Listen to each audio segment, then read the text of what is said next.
ओम नमः शिवाय। आज हम रुद्र संहिता द्वितीय खंड का आखिरी अध्याय अध्याय 43 पढ़ने जा रहे हैं।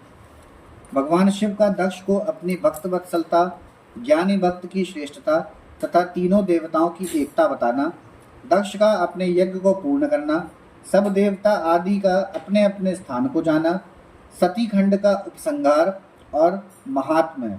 ब्रह्मा जी कहते हैं, नारद, इस प्रकार श्री विष्णु के, मेरे देवताओं और श्री हरियों के तथा अन्य लोगों की स्तुति करने पर महादेव जी बड़े प्रसन्न हुए।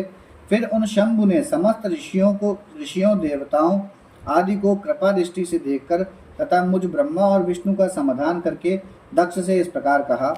महादेव जी बोले, प्रजापति दक्ष, मैं जो कुछ कहता हूँ सुनो। मैं तुम पर प्रसन्न हूँ। यद्यपि मैं सबका ईश्वर और स्वतंत्र हूँ, तो भी सदा ही अपने भक्तों के अधीन रहता हूँ। 4 प्रकार के पुण्यात्मा पुरुष मेरा भजन करते हैं।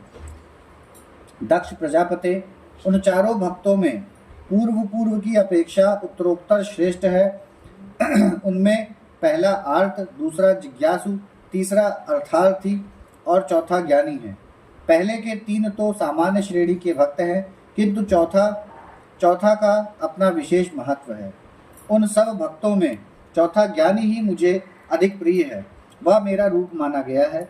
उससे बढ़कर दूसरा कोई मुझे प्रिय नहीं है। यह मैं सत्य सत्य कहता हूँ। मैं आत्मज्ञ हूँ। वेद वेदांत के पारगामी विद्वान ज्ञान के द्वारा मुझे जान सकते हैं। जिनकी बुद्धि मंद है, वे ही ज्ञान के बिना मुझे पाने का प्रयत्न करते हैं। कर्म के अधीन हुए मूढ़ मानव मुझे वेद, यज्ञ, दान और तपस्या द्वारा भी कभी नहीं पा सकते। अतः दक्ष, आज से तुम बुद्धि के द्वारा मुझ परमेश्वर को जानकर ज्ञान का आश्रय ले समाहित चित्त होकर कर्म करो। प्रजापते, तुम उत्तम बुद्धि के द्वारा मेरी दूसरी बात भी सुनो। मैं अपने सगुण स्वरूप के विषय में भी इस गोपनीय रहस्य को धर्म की दृष्टि से तुम्हारे सामने प्रकट करता हूँ। जगत का परम कारण रूप मैं ही ब्रह्मा और विष्णु हूँ। मैं सबका आत्मा, ईश्वर और साक्षी हूँ। स्वयं प्रकाश तथा निर्विशेष हूँ। मुने, अपनी आत्मिका माया को स्वीकार करके मैं ही जगत की सृष्टि, पालन और संहार करता हुआ उन क्रियाओं के अनुरूप ब्रह्मा, विष्णु और रुद्र नाम धारण करता हूँ। उस अद्वितीय केवल मुझ पर ब्रह्म परमात्मा में ही अज्ञानी पुरुष ब्रह्मा, ईश्वर तथा अन्य समस्त जीवों को भिन्न रूप से देखता है।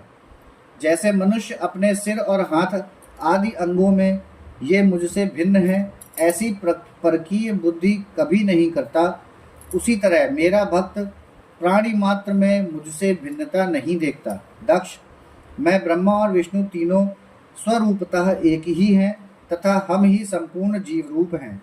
ऐसा समझकर जो हम तीनों देवताओं में भेद नहीं देखता, वह शांति प्राप्त करता है। जो नराधम हम तीनों देवताओं में भेद बुद्धि रखता है, वह निश्चय ही जब तक चंद्रमा और तारे रहते हैं तब तक नरक में निवास करता है। दक्ष, यदि कोई विष्णु भक्त होकर मेरी निंदा करेगा और मेरा भक्त होकर विष्णु की निंदा करेगा, तो तुम्हें दिए हुए पूर्वोक्त सारे शाप उन्हीं दोनों को प्राप्त होंगे और निश्चय ही उन्हें तत्व ज्ञान की प्राप्ति नहीं हो सकती। ब्रह्मा जी कहते हैं, मुने, भगवान महेश्वर के इस सुखदायक वचन को सुनकर सब देवता, मुनि आदि को उस अवसर पर बड़ा हर्ष हुआ। कुटुंब सहित दक्ष बड़ी प्रसन्नता के साथ शिव भक्ति में तत्पर हो गया। वे देवता आदि भी शिव को ही सर्वेश्वर जानकर भगवान शिव के भजन में लग गए। जिसने जिस प्रकार परमात्मा शंभु की स्तुति की थी, उसे उसी प्रकार संतुष्ट चित्त हुए शंभु ने वर दिया। मुने, तदंतर भगवान शिव की आज्ञा पाकर प्रसन्न चित्त हुए शिव भक्त दक्ष ने शिव के ही अनुग्रह से अपना यज्ञ पूरा किया। उन्होंने देवताओं को तो यज्ञ भाग दिए ही, शिव को भी पूर्ण भाग दिया, साथ ही ब्राह्मणों को दान दिया। इस तरह उन्हें शंभु का अनुग्रह प्राप्त हुआ। इस प्रकार महादेव जी के उस महान कर्म का विधिपूर्वक वर्णन किया गया। प्रजापति ने श्रीवित्त जो के सहयोग से उस यज्ञ कर्म को विधिवत समाप्त किया मुनीश्वर, इस प्रकार परब्रह्म स्वरूप शंकर के प्रसाद से वह दक्ष का यज्ञ पूरा हुआ। तदंतर सब देवता और ऋषि संतुष्ट हो भगवान शिव के यश का वर्णन करते हुए अपने अपने स्थान को चले गए। दूसरे लोग भी उस समय वहां से सुखपूर्वक विदा हो गए। मैं और श्री विष्णु भी अत्यंत प्रसन्न हो भगवान शिव के सर्व मंगलदायक सुयश का निरंतर गान करते हुए अपने अपने स्थान को सानंद चले आए। सत्पुरुषों के आश्रयभूत महादेव जी भी दक्ष से सम्मानित हो प्रीति और प्रसन्नता के साथ गणों सहित अपने निवास स्थान कैलाश पर्वत को चले गए। अपने पर्वत पर आकर शंभु ने अपनी प्रिया सती का स्मरण किया और प्रधान प्रधान गणों से उनकी कथा कही। इस प्रकार दक्ष कन्या सती यज्ञ में अपने शरीर को त्याग कर फिर हिमालय की पत्नी मेना के गर्भ से उत्पन्न हुई, यह बात प्रसिद्ध है। फिर वहां तपस्या करके गौरी शिवा ने भगवान शिव का पति रूप में वर्ण किया। वे उनके वाम अंग में स्थान पाकर अद्भुत लीलाएं करने लगी। नारद, इस तरह मैंने तुमसे सती के परम अद्भुत दिव्य चरित्र का वर्णन किया है, जो भोग और मोक्ष को देने वाला तथा संपूर्ण कामनाओं को पूर्ण करने वाला है।